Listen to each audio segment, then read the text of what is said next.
ವೀಕ್ಷಕರೇ, ನಮ್ಮ ಚಳ್ಳಕೆರೆ ಟಿವಿಗೆ ಸ್ವಾಗತ. ಇಂದಿನ ಪ್ರಮುಖ ಸುದ್ದಿ. ಜ್ಞಾನ ಸಂಪಾದನೆ ವಿದ್ಯಾರ್ಥಿ ಜೀವನದ ಮುಖ್ಯ ಗುರಿಯಾಗಬೇಕು. ಇದನ್ನ ಪಡೆಯಲು ವಿದ್ಯಾರ್ಥಿಗಳು ಸತತ ಪ್ರಯತ್ನ ಮಾಡುತ್ತಿರಬೇಕು ಎಂದು ಚಳ್ಳಕೆರೆಯ ಶ್ರೀ ಶಾರದಾಶ್ರಮದ ಅಧ್ಯಕ್ಷೆ ಮಾತಾಜಿ ತ್ಯಾಗಮಯಿ ತಿಳಿಸಿದ್ದಾರೆ.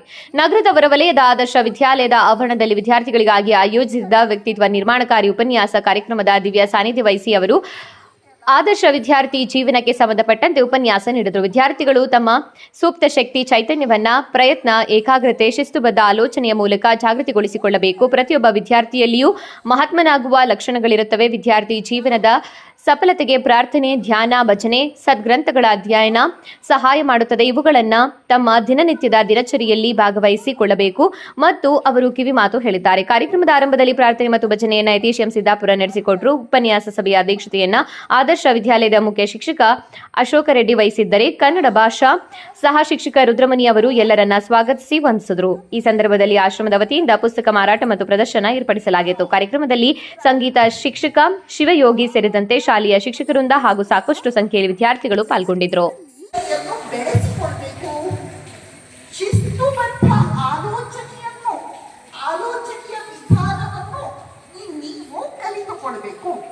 ಸ್ವಾಮಿ ವಿವೇಕಾನಂದರು ಹೇಳ್ತಾರೆ, ನಿಮ್ಮೆಲ್ಲರ ಒಳಗಡೆ ಒಬ್ಬ ಮಹಾತ್ಮ ಇದ್ದಾನೆ. ನೀವೆಲ್ಲರೂ ನಾಳೆ ಮಹಾತ್ಮ ಅಲ್ಲಮ ಪ್ರಭು ಆಗಬಹುದು. ಆ ನಿಮ್ಮ ಶಕ್ತಿ ಚೈತನ್ಯವನ್ನು ನೀವು ಪ್ರಯತ್ನ, ಏಕಾಗ್ರತೆ, ಶಿಸ್ತುಬದ್ಧ ಚಿಂತನೆಯ ಮೂಲಕ ಜಾಗೃತಗೊಳಿಸಿಕೊಳ್ಬೇಕು, ಬೆಳೆಸಿಕೊಳ್ಬೇಕು. ಇದನ್ನು ನೀವು ಪ್ರತಿಯೊಬ್ಬರೂ ಮಾಡಬಹುದು ಮತ್ತು ಮಾಡಬೇಕು. ಇದೆ ಅಪಾರ ಶಕ್ತಿ. ನಾನು ಜೀವನದಲ್ಲಿ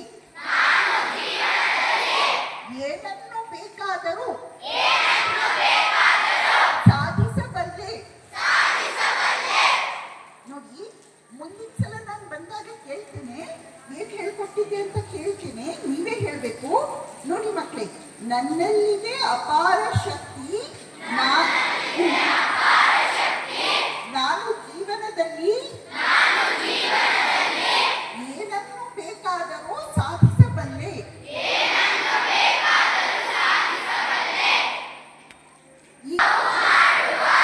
ಒಂದೇ ಒಂದು ವಿವೇಕಾನಂದರ ಭಜಿಸೋಣ, ವಿವೇಕಾನಂದರ ಭಜಿಸೋಣ, ಅವಿವೇಕವನೇ ತ್ಯಜಿಸೋಣ, ಅವಿವೇಕವನೇ ತ್ಯಜಿಸೋಣ, ಜವದಲ್ಲಿ ಗುರಿಯನ್ನು ಮುಟ್ಟೋಣ, ಜವದಲ್ಲಿ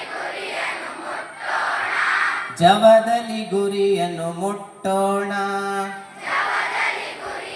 ಮುಟ್ಟೋಣ, ನವ ಭಾರತವನ್ನು ಕಟ್ಟೋಣ, ನವ ಭಾರತವನ್ನು ಕಟ್ಟೋಣ, ನವ ಭಾರತವನ್ನು ಕಟ್ಟೋಣ, ನವ ಭಾರತವನ್ನು ಕಟ್ಟೋಣ.